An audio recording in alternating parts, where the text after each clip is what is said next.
Chapter 19. When the Lord thy God hath cut off the nations, whose land the Lord thy God giveth thee, and thou succeedest them, and dwellest in their cities and in their houses, thou shalt separate 3 cities for thee in the midst of thy land, which the Lord thy God giveth thee to possess it. Thou shalt prepare thee a way, and divide the coasts of thy land, which the Lord thy God giveth thee to inherit, into 3 parts, that every slayer may flee thither. And this is the case of the slayer, which shall flee thither that he may live. Whoso killeth his neighbor ignorantly, whom he hateth not in time past, as when a man goeth into the wood with his neighbor to hew wood, and his hand fetcheth a stroke with the axe to cut down the tree, and the head slippeth from the helve, and lighteth upon his neighbor, that he die, he shall flee unto one of those cities and live.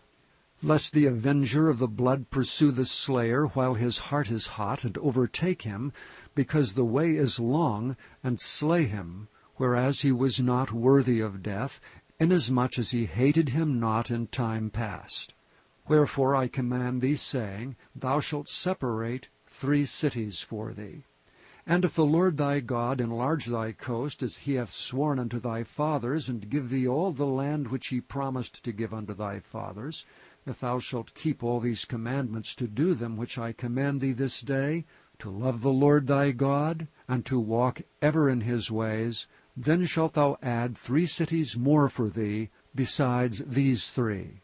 that innocent blood be not shed in thy land, which the Lord thy God giveth thee for an inheritance, and so blood be upon thee.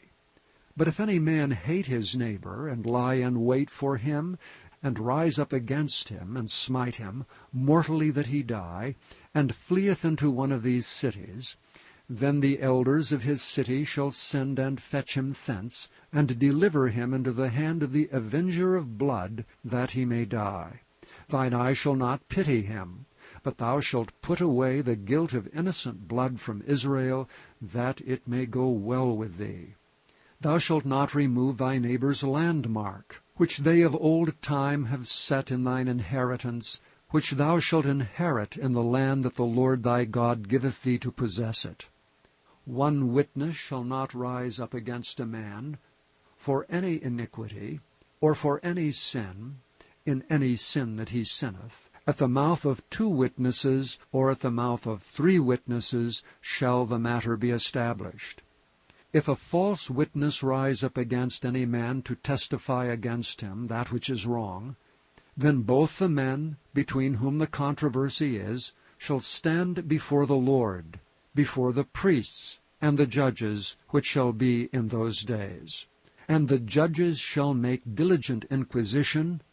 and behold, if the witness be a false witness, and hath testified falsely against his brother, then shall ye do unto him as he hath thought to have done unto his brother.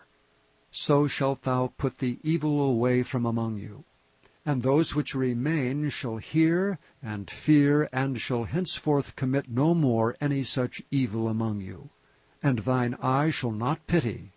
but life shall go for life, eye for eye, tooth for tooth, hand for hand, foot for foot.